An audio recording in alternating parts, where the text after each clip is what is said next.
Hello BookTube. Hi, I'm Heather and this is Recently Seen Reading, my more recently updated channel after a long gap. I have a kind of reading check-in video for you this week. I have made probably middling progress on all of the things I said I was going to read. Some I've finished, some I haven't picked up. Some things I hadn't mentioned before because I slotted them into the reading plan after committing to a different plan, which is the way reading goes, right? It's the way reading goes. So I still haven't picked this one up. The Spy Who Loved by Clare and Mulley. I don't know whether I'm going to pick this one back up or not. We shall see. We shall see. I found part of the apparatus of the book, the appendix about her reproductive status, so off-putting. A Proper Marriage by Doris Lessing. I didn't pick that one up either.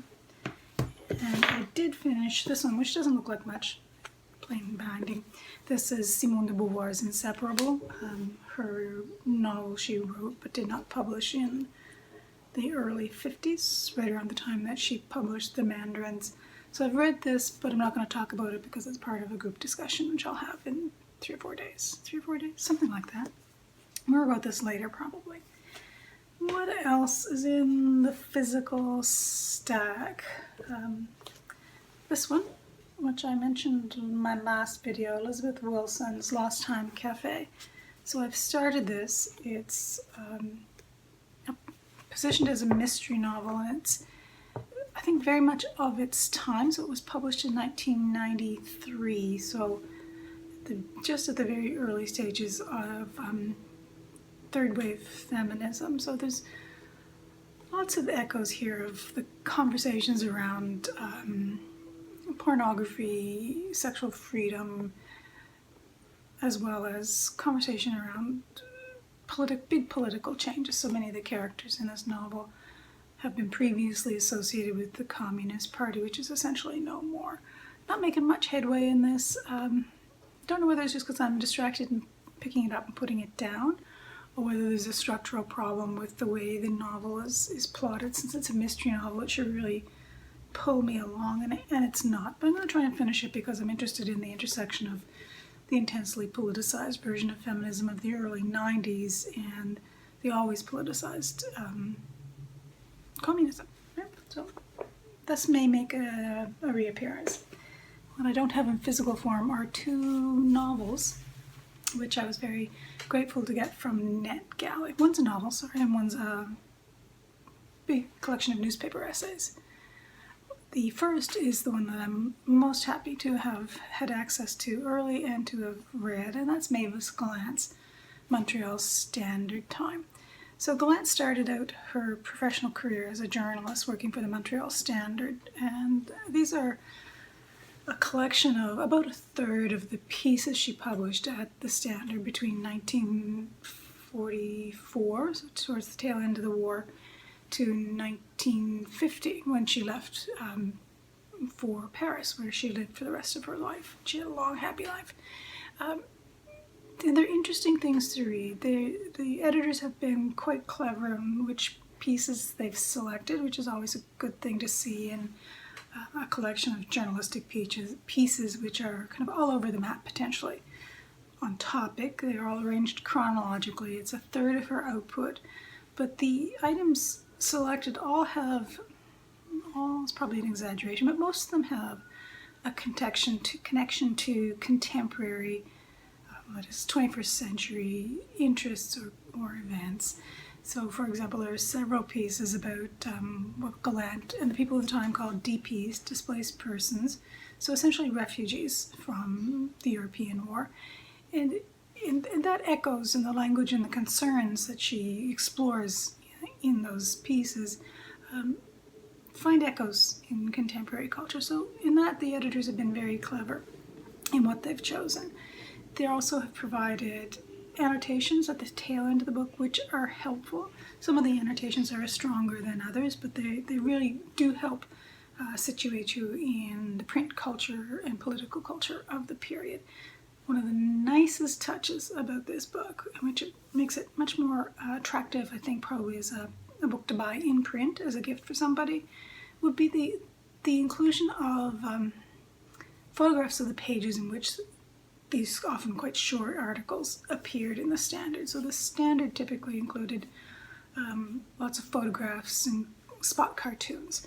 So the pages, the book includes those pages from time to time, which is a nice touch and really gives you a sense of the milieu Gallant was working in. And the prose, I mean, it strengthens throughout the collection, as you'd expect for someone who was churning out newspaper prose for not quite a decade. But you can tell that it's Gallant. I mean, there are sentences that go along quite steadily, and then all of a sudden there'll be a little spiky or satirical turn in the sentence or in the following sentence. So there's a satiric eye brought to her reportage, which is quite lovely to read. This might be a nice thing to buy for someone who's a Mavis Gallant short story fan. They're all very short pieces. They're all connected mostly to Canadian culture and events of the 40s and the late 40s and early 50s. And it might appeal, especially to someone who's a fan of early Gallant short stories. So totally the top read of my last week. The other item I picked up from NetGalley is something that's coming out in a couple of weeks, I think, is Sugaring Off by Fanny Britt. This is a translation by Susan Ouriou. I haven't read Britt before, but this Sugaring Off won the 2020, I think, Governor General's Award for French fiction. And I'm trying to read more Quebecois in particular translated fiction because it's something that I've not paid enough attention to recently. And it's a novel about Adam, a TV chef, and his wife Marion, who's a dentist. And Adam has a surfing accident on an East Coast vacation in which he seriously injures a young woman. And he's physically unharmed, but it starts to unravel him psychologically, and his life unravels around him.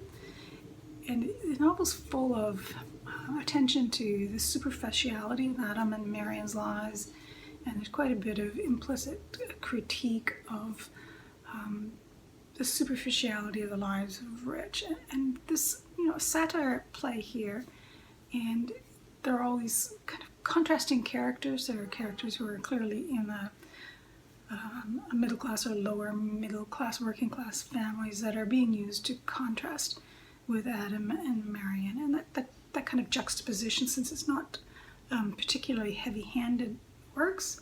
And the prose is interesting. It's not a novel that's going to appeal if you don't tolerate reading about unlikable characters, because Adam and Marion are not particularly likable characters, and the more likable characters are all around the margins of the story. They're the contrasting characters who give you a glimpse of another way of having a more grounded life, a more authentic life. And there's always a risk at positioning the authenticity or the more authentic lives in working class or lower class characters. But I think Britt pulls it off in this. It's an interesting novel, and it's made me quite curious about her other work. She has many works that she's translated into French that are plays, but she also has a series of works for children and adolescents, and I think another adult novel. So I'm going to have a poke around and see what else I can find in English from Britt. And an interesting reading experience. The cover copy and the promotional copy compares Britt to Virginia Woolf. I don't know about that. I mean, one of the characters in the novel does quote a section from The Waves. It's been a long time since I read Woolf's Waves, but I don't think this is as close to The Waves as the publicity copy would suggest. But it's a good novel, it's a competent novel, it's well translated. There may be a couple of places where you go, oh, that doesn't sound quite idiomatic in English, and but it matches Quebecois speech patterns. So interesting novel. Would recommend if you're especially interested in Quebecois literature. I think that's all I finished and all of the half-finished books. So next week I'm hoping to finish some of these and to make maybe headway on a few that I've picked up or have been sitting abandoned on my shelf for a while. And of course, my plans are too ambitious. They're always too ambitious. You've got Paule Murphy's Brownstones, which I didn't get very far on this one before I put it down, but I do need to either read it or return it soon. And for fun, Hild by Nicola Griffith. I can have this one for a month or two. I can have this one out, maybe even more than that. But I do need to kind of make headway on some of these. The best reading news in my part of the world today is that the local library strike came to a conclusion. The bargaining team actually came up with agreeable terms last Friday, probably roughly around the time that I was recording my video. So the branches open physically today, which is Thursday. I'm recording on Thursday, which makes Friday, tomorrow, my first trip back to the public library in a month, and I'm very much looking forward to it. There are a handful of things that are on the hold shelf for me, a couple of things I want to pick up when I'm there. So by this time next week, I will be woefully behind on all my reading plans, and my library shelf will be full again, and that makes me happy.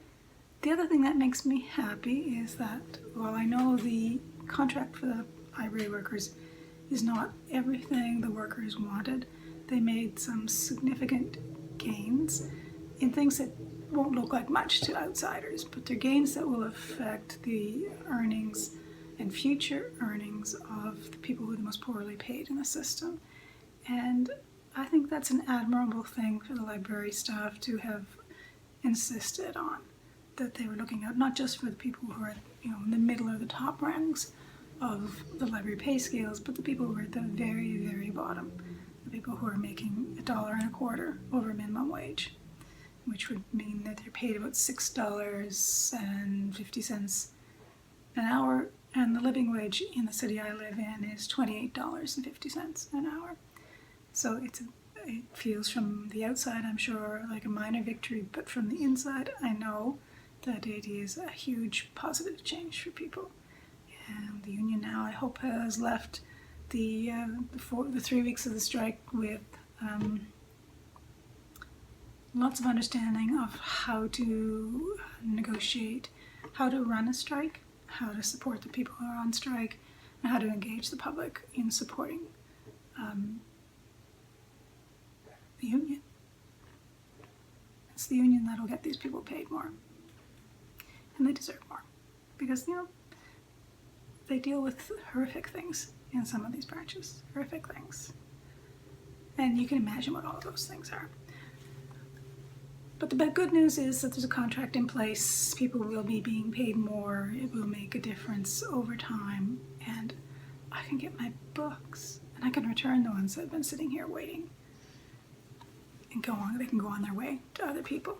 Although I think I will sit quietly and think positive thoughts at the people who are stuffing books into boxes to ship between branches and loading up pulled shelves and processing books, because they have a backlog, and they will have many happy patrons coming in the door, and they will have unhappy patrons, but they're doing an amazing job. Support your local library. Bye bye.